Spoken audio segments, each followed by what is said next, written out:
Hello everyone, welcome to Painting Crafty, and today it's another YouTube tutorial and I'm going to be painting, and it's watercolor. I'm going to be creating a winter scene. I'm going to walk you through the steps of how you can create a snowy little sky using some salt, some dashes of metallic paint, and even a little bit of white ink in the end. This little picture has some whimsical style houses and some fun little animals in the front. Cute little bunnies that are sitting there. Well, let's get started and I'll show you the beginning steps of how you can create this whimsical style winter scene. To start out with, I already sketched my drawing on here. I do have a sketchbook membership where I have all the tracers for any of my paintings I do. And so if you would like some help drawing or you'd like to paint along with me, but drawing's not your thing, I can do the drawing, you can trace and then paint right along with me. So I had already drawn mine on here, and then to lighten my sketch, I like to use a kneaded eraser to go over my pencil marks. That's just going to lift the graphite without smearing it everywhere. If you use other types of erasers, it can smear it easily. So this way, if you use a kneaded eraser, you can remove your pencil marks easier to lighten your pencil marks. Now to tape it down today, I don't often tape mine down, but I wanted to tape mine down to see, I might want to put this in a frame, so I have taped it off to a 5x7 shape, and I'm using washi tape to see if that'll work really well. It usually does. So I'm using some washi tape that I have, and I've already worked on a palette, a color palette that I have. Those who are in my sketchbook membership, I'll give you this as well, and then I'll give you a reference of the painting that I do so you can follow along easily.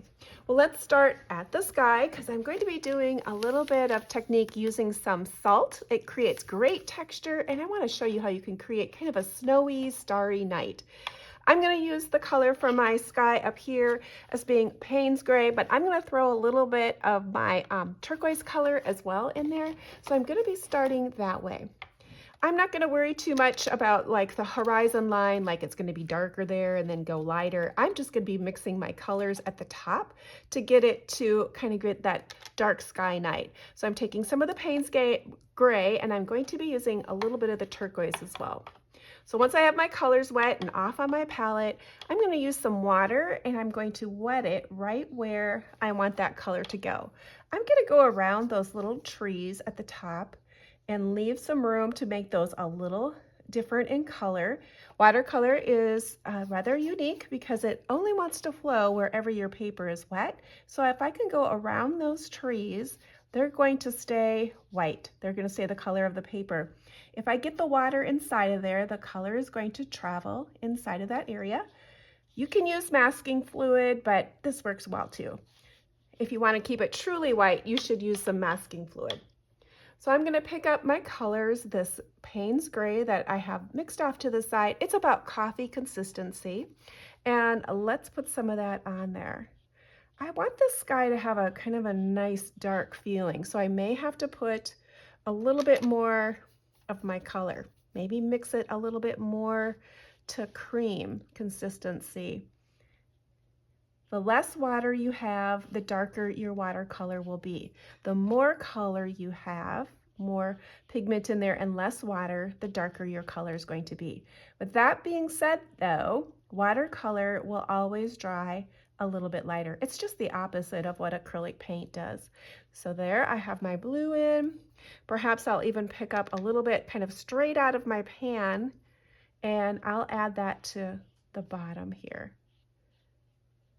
and add a darker concentration color there. Now I want to also pick up some of my turquoise, and that color I mixed with the emerald green and my sky blue off to the side here, and I'm going to tap a little bit of that in there as well.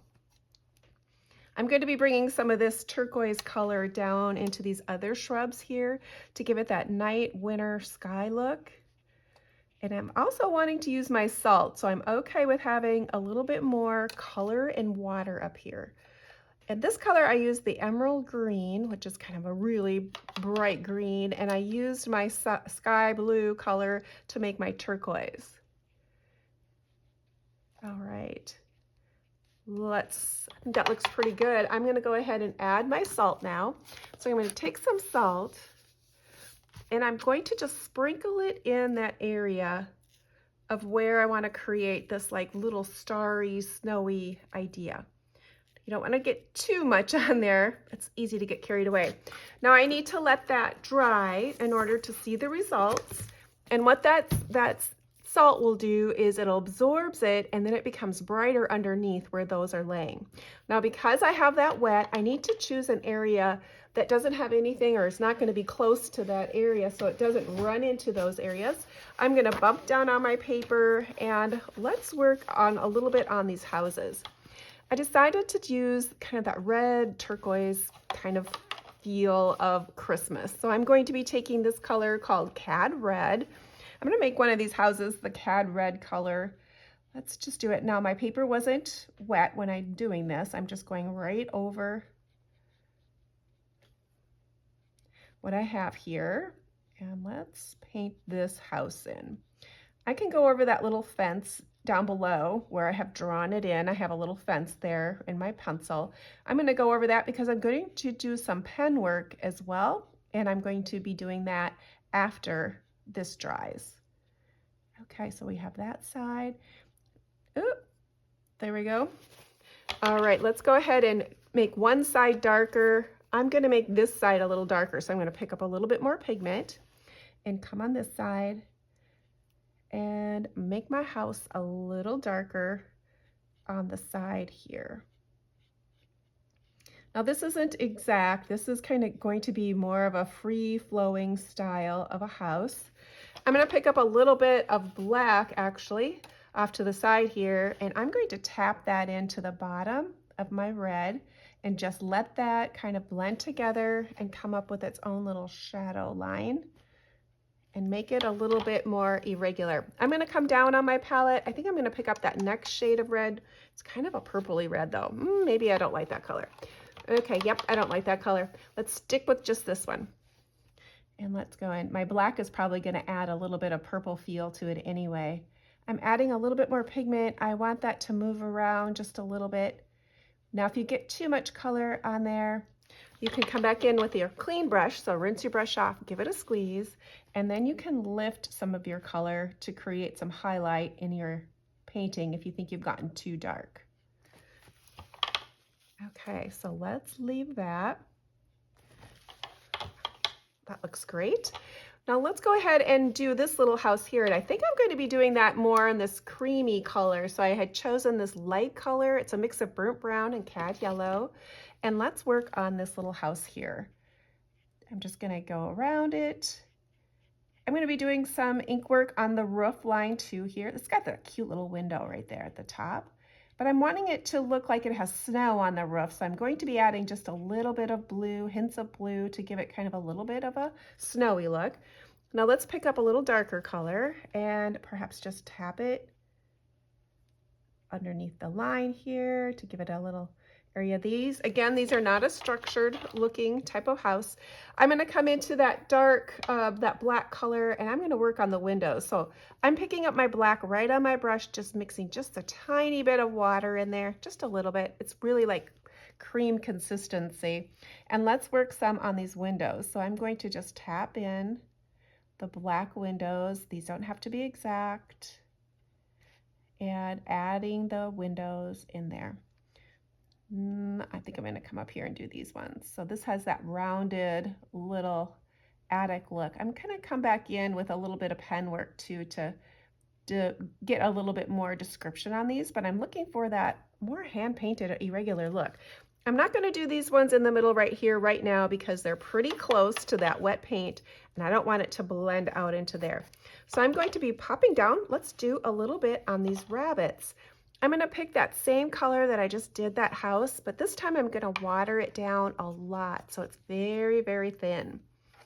And I'm going to be just adding just a tiny bit of color onto my rabbits. I want them to, in the end, look mostly white, but I need to add a little color in there to get it to look mostly white. Mostly on the outside, just brushing quickly. You can add a little bit more darker color at the bottom of their tail or one side of it. Cute. Now let's work a little bit on this pathway here. I'm going to pick up that same color, so it's going to be that burnt brown color up here. Let's make a mix a little bit of the cadmium inside of it to golden it up a little bit, but I want to add plenty of water because I'm going to be working on that path. And we're going to just add this in here just a little bit. It's okay to leave some open spots and just brush that in. Okay, perfect. All right, everything is still pretty wet. I might have to give everything a dry before I can do the next step. But I was thinking I was going to be making those berries, bringing some of that red down to some of those berries. So let's put some of those in. I'm wanting more of a thicker consistency because I want it to kind of stay more roundish. So I'm going to just keep it a little bit more on the thicker side and tap in these red berries just randomly. I can also pick up just a tiny bit of that black and hit one side of the berry. And if I bring in some of that black, that's going to bring that color too down from the top.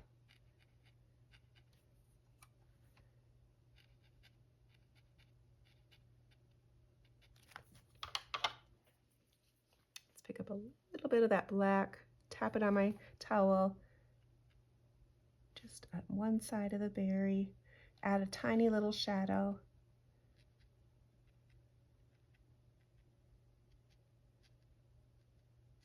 Okay, very nice. Perhaps I can go ahead and work on this. This looks fairly dry. This one is still a little wet. I'm a little afraid to work in there, but I could maybe do this hill right here. What I'm going to do is take that same blue, that sky blue, or that, it's called, yeah, sky blue. Let's water that down. Let's take a little bit of this turquoise too. Let's just use the turquoise. I think that'll be pretty. Let's water it down a lot. And let's brush in a little bit of this hillside right here.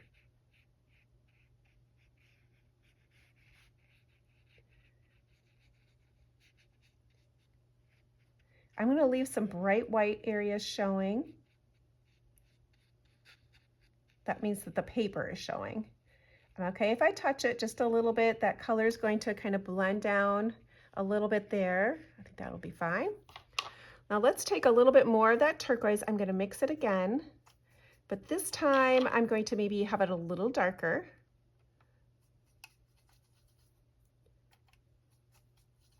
That emerald is such a really strong color. Now let's make this hill slightly different than this one. So it's slightly darker. Let's brush that in.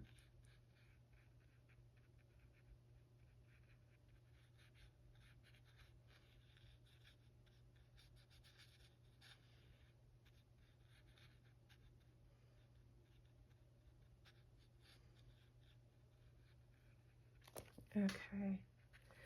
Very pretty. Now let's make this hill, this right in here, that's going to be the lightest turquoise. So I'm going to pick that turquoise again and water it down a lot. And that will be my lightest hill color.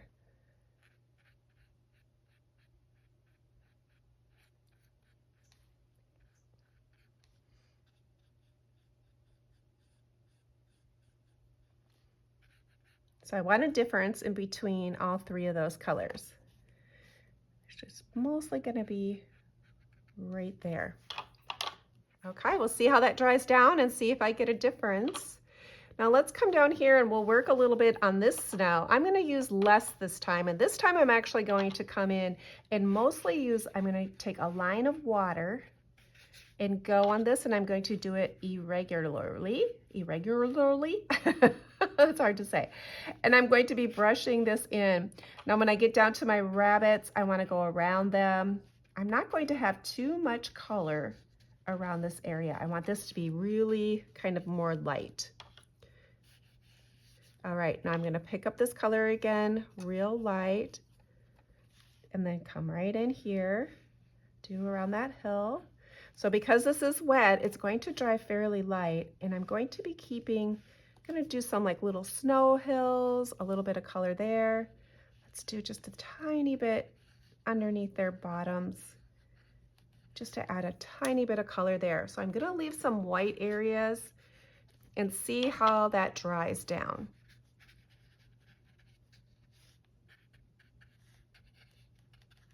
Okay, I think that's going to be pretty.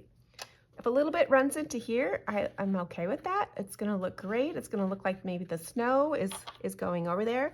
Now we have to bring a little bit up here. We need these two areas to kind of touch where the snow is.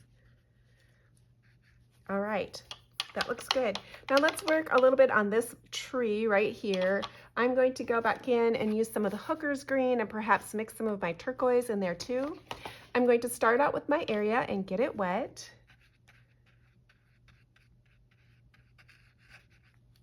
And then I'm going to pick up some of my turquoise, do light there. I want it to be different than my hill, so I need to make sure I have a difference. And let's pick up a little bit of that hooker's green.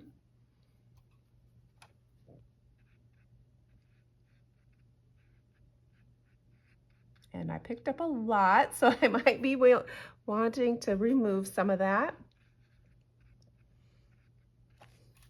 So to remove it, I can rinse my brush off, give it a squeeze, and come in and lift some of that color. And I kind of lost my turquoise, so I'm thinking I'm going to need to lay that back in a little bit if I want some of that there. We'll just let these paints sit together and play happy and see what they come up with. See what they come up with.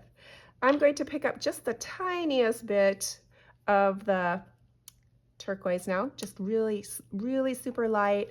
And let's brush some of this across this roof line just a little bit because I still want it to look like maybe there's snow there.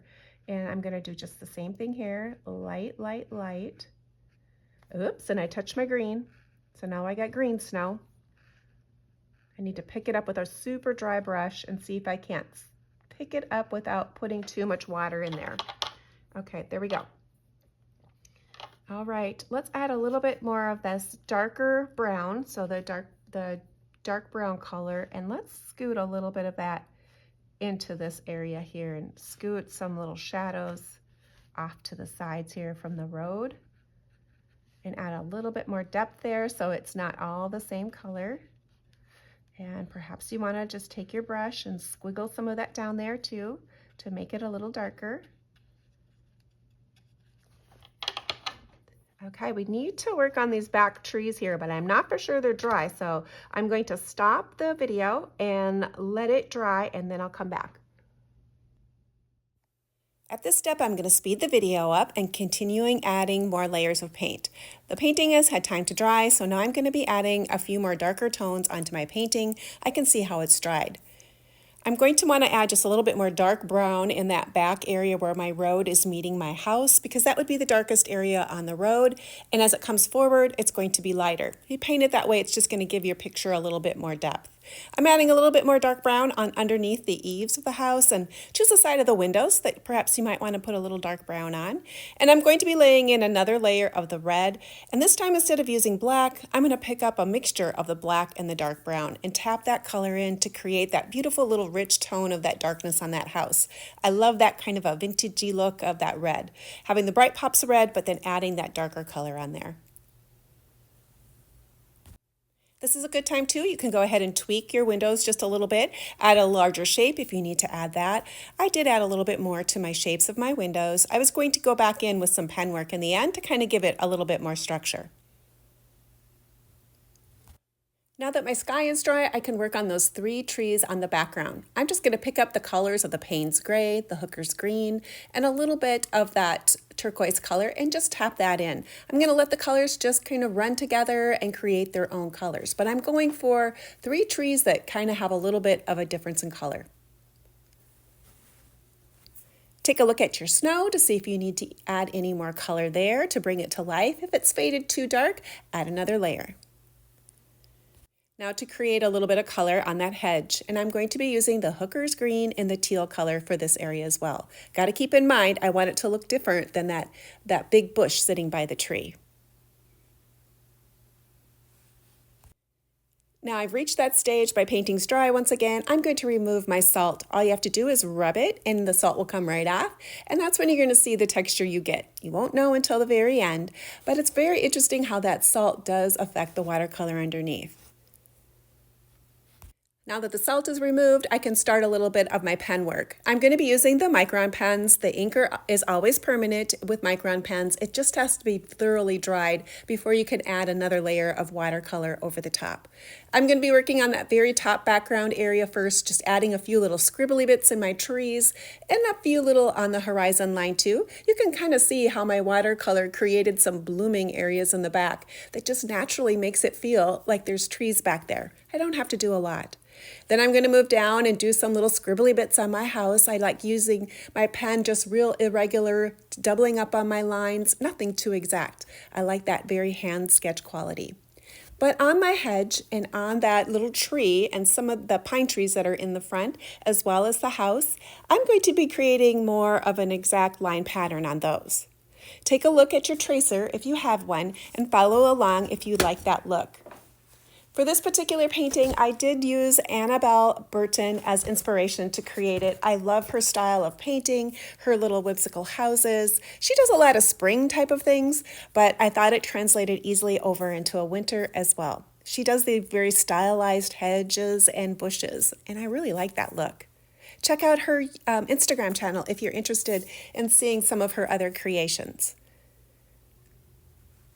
I thought my night sky could benefit from a little bit of metallic watercolor, and this gold color worked perfect. I just wet it down and then did a few little splitter splatters at the top. After I'd put my ink work on, I decided I wanted to bring a little bit more of that brown color into the foreground. Because I had used the Micron pens and they were completely dry, I can go ahead and add more watercolor layers and I don't have to worry about my ink moving around at all. I thought this worked really well to add the brown there to kind of bring it forward and anchor my painting in the front. And then I decided I wanted to add a bit more white to my painting, kind of give it more of a snowy feeling. I'm going to be doing this with white ink. White ink works really well when you're using it on top of watercolor, and it stays more of a white feeling to it. My painting was completely dry when I was adding these little white dots on, which means it's going to stay more of a speckled look. It will completely move around a little bit more if you apply it when your watercolors are wet. But if you do it at this stage, it's going to give it very much a snowy feeling to your paintings.